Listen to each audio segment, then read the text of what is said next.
Welcome, in front of me I have SONY Xperia C5, and today I will show you how you can change your lock screen wallpaper. So at the first you have to go for the settings.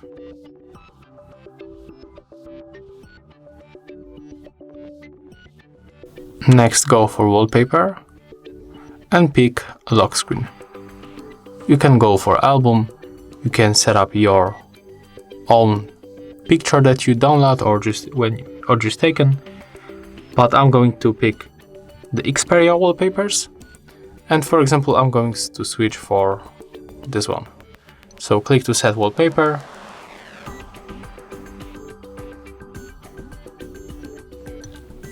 and take a look right now. Our lock screen wallpaper has changed. If you find this video helpful, remember to leave a like, comment and subscribe to our channel.